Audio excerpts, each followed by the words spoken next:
اعوذ باللہ من الشیطان الرجیم بسم اللہ الرحمن الرحیم ما كان للمشركين أن يعمروا مساجد الله شاهدين على أنفسهم بالكفر أولئك حبطت أعمالهم وفي النار هم خالدون۔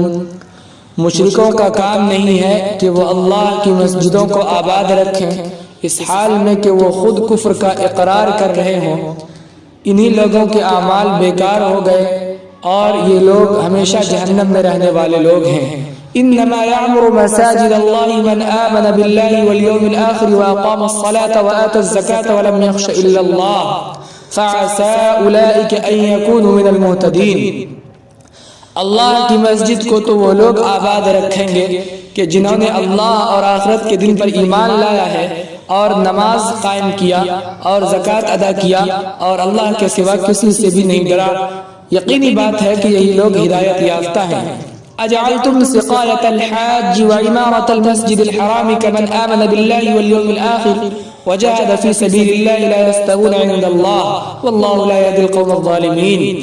کیا تم برابر قرار دیتے ہو حاجیوں کے پانی پلانے والے کو اور مسجد حرام کی تعمیر کرنے والوں کو اس شخص کے کہ جنہوں نے اللہ اور آخرت کے دن پر ایمان لایا ہے اور اللہ کے راہ میں جہاد کیا ہے؟ لا يستوون عند اللہ، اللہ کے یہاں یہ برابر نہیں ہے۔ واللہ لا يهدي القوم الظالمین، اور اللہ ظالم لوگوں کی کبھی رہنمائی نہیں کرے گا۔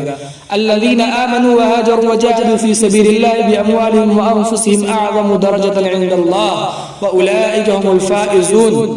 وہ جنہوں نے ایمان لایا اور ہجرت کیا اور اللہ کے راہ میں جہاد کیا اپنے مال اور اپنی جان سے، اللہ کے یہاں بہت بڑا درجہ ہے ان کا، یہی لوگ خصوصی ہدایت پر فائز ہیں۔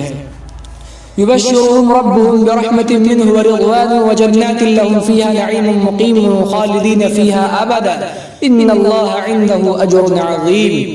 ان کا رب انہیں اپنے طرف سے رحمت کی خوشخبری سناتا ہے اور خوشنودی کی اور ایسے باغات کی کہ ان کے لیے جس میں پائیدار نعمتیں ہوں گے، جس میں ہمیشہ رہیں گے، بے شک اللہ کے یہاں بڑا اجر ہے۔ يا أيها الذين آمنوا لا تتخذوا آباءكم وإخوانكم أولياء إن استحبوا الكفر على الإيمان ومن يتولهم منكم فأولئك هم الظالمون۔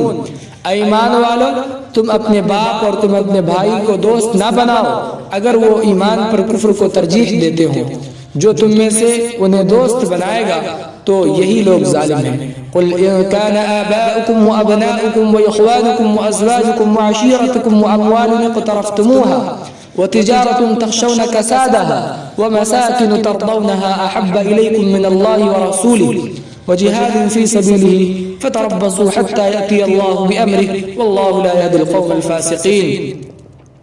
اے محمد صلی اللہ علیہ وسلم، آپ کہیے کہ اگر تمہارے باپ، تمہارے بیٹے اور تمہارے بھائی، تمہاری بیویاں اور تمہارے کنبے اور تمہارا وہ مال کہ جس مال کو تم نے کمایا ہے اور ایسی تجارت کہ جس کے بند ہو جانے کا تمہیں اندیشہ ہے اور ایسی حویلیاں کہ جس کو تم پسند کرتے ہو، تمہیں زیادہ محبوب ہے اللہ اور اس کے رسول سے اور اللہ کے راستے میں جہاد کرنے سے، اگر زیادہ محبوب ہے تو انتظار کرو یہاں تک کہ اللہ اپنا فیصلہ لے آئے، اور اللہ فرمان لوگوں کی کبھی رہنمائی نہیں کرتا ہے۔